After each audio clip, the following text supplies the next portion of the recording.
What was going through your mind when Keenan went out and you had to insert Fink? Well, just like I told you about JT, when kids get hurt, it's about a lot more about. It's more than a lot.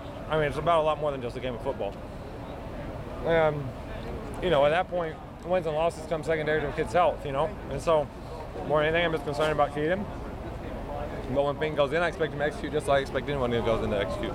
And what were the conversations like with you and Fink when he went in the transfer portal in the spring and stuff like that? Wasn't much conversation. Just hey, Rick. Do what you got to do. If there's a better opportunity, go do it. And if not, we'd love to have you back. What was your impression of the way he played? He played pretty well. There's going to be lots to clean up on, and we got to be sure we're going through our reads, but gave us a chance to win. You don't want to beat the number 10 team in the country. You did something right. And, like I said, he threw for, I don't know what, over 300 yards. A few touchdowns. We got to take care of the football in the one play, but other than that, did some good things. Were you surprised that played you man-to-man a bunch? And let your receivers do what they did? Well, they didn't play much man, to be honest with you. They played man for about 2 series, and you saw what happened. But that's what we expect. If someone wants to come play man against those guys, we expect them to score a lot of points, and that's what they did. And the rest of the night, they didn't. I don't know if they played any man. So, that's we got them out of the game plan, and what they like to do.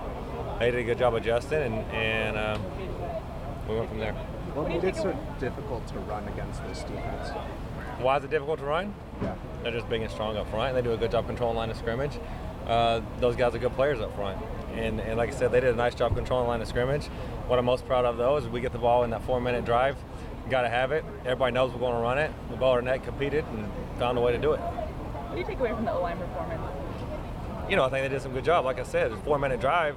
You got to go win a game, and they smashed it straight down their throats. And that's, like I said, they both their net, they compete, and go find a way to win a football game. How much work did Matt get this week in practice? The amount of reps same amount that any number 2 gets every week. So, a decent amount. What's your first thought when he gets thrust in there 2 plays into the game? Well, like I told them a second ago, when a kid gets hurt, I'm a lot more worried about the kid than I am winning football games. So when Keaton's down, I'm worried about Keaton's health, and then we worry about what we're going to do after that. But we're never going to change the game plan. We're going to put a guy in. We're going to expect him to execute at a high level. I spend a lot of time with him. We sit in meetings all day, and I expect him to go execute, and that's what he did. Michael Pittman had a monster game.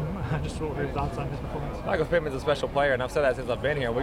Our receivers are as special of a group as I've ever seen, and if they ever get one-on-one opportunities, they're going to win them. And it doesn't matter which guy's in there.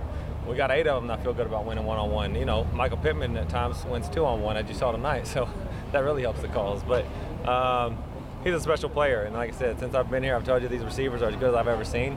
Pittman being right there with them, and he had a hell of a night. Is there a personal pride you take when the number 3 quarterback comes in and leads you to a win over a top 10 team? That's good ball, but like I said, we got to prepare them all, and you hate to see anyone get hurt, but whoever goes in, you expect them to execute at a high level, and like Coach Helton and I have said since fall camp started, we felt like we had 3 quarterbacks that can play at a really high level, and they've all shown that. They've all stepped up and done a lot of good things, and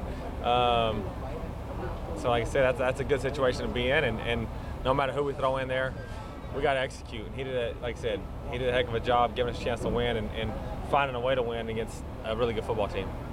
Looks like you guys exploited a matchup in their secondary in the first half. They switched to a soft zone in the second half, but yet you still continued to go deep.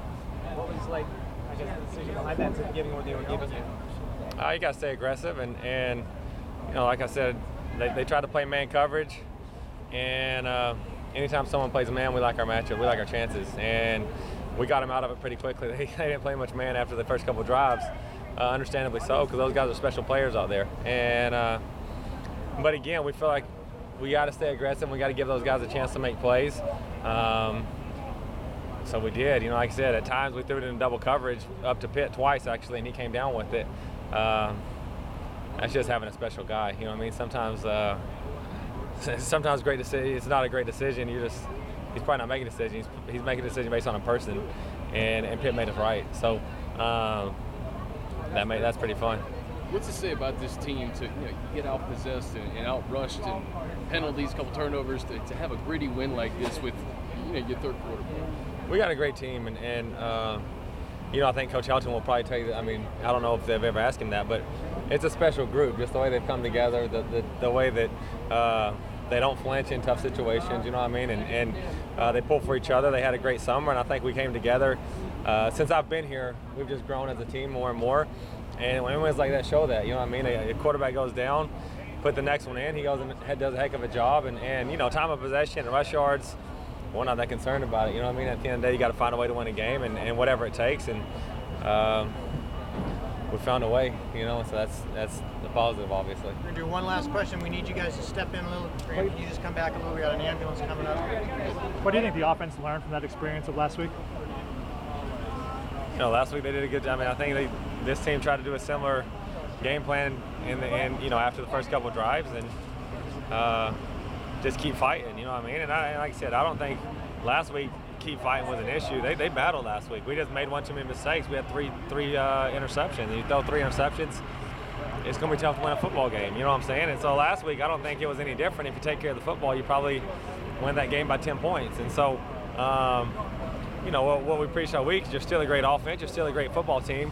You just got to keep fighting and keep believing. And whether, you know, no matter what happens, keep battling. And like I said, last week I thought they did the same thing. We just made one too many mistakes, and in overtime we made one bad decision, and you lose a football game. So really, I think they did pretty similar. They played a pretty similar game as they did last week. We just kept battling and made one less mistake and found a way to win. Thank you.